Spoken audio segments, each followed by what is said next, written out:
10 సంవత్సరాలు అంతకు ముందు 24 గంటలు బాయిలగానే పండేది. అవును, తాపకు వచ్చేది పోయేది. మళ్ళా ఇప్పుడు పొజిషన్ అదే. ఒక చీకబడ్డాలకు మీరు కూడా అంటే ఒకసారి 10 సార్లు పోతుంది కరెంట్.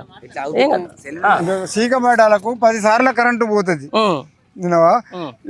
ఇప్పుడు మళ్ళీ బయలకాడ పండేది అది. కేసీఆర్ వచ్చిండు పాపము పుణ్యమో ఏదో కానీ రైతులకు ఏ మాత్రం బాధ లేదు.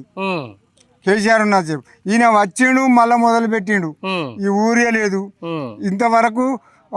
మేము బయటికి పోయి తెచ్చిన తావులేదు. ఇప్పుడు లైన్లు కట్టిన తావులేదు ఆ ప్రభుత్వంలో. నువ్వు చూసినావు దాదాపుగా ఈ కాంగ్రెస్ గవర్నమెంట్ ఇప్పుడు కాదు, దగ్గర దగ్గర 40 ఏళ్ళ నుంచి చూసినావు. అప్పటి నుంచి ఎంత 60 ఉంటావు? నేనా 45లో పుట్టిన. 45 అంటే గంతే 65 దగ్గర 70 దాకా వచ్చినావు. మరి ఇవన్నీ ముందే ఉంటాయని చెప్పకపోయినా వీళ్ళందరూ రైతులకు ఎవరికి చెప్తే ఏం చేస్తారు వీళ్ళు?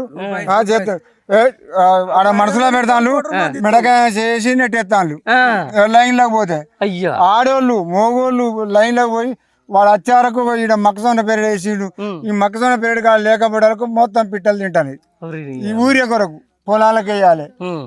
ఇది ఏం బాధ సారు. ఎట్లా ఉండే 10 ఏళ్ళు కేసీఆర్ పరిపాలన ఎట్లా ఉండే? మాకు ఎలాంటి రంది లేదు. పోయేది ఆటోలో వేసుకొని వచ్చేది వేసేది. మళ్ళీ మన పని మనం చేసుకునేది. ఇప్పుడు మన పని చేసేది లేదు.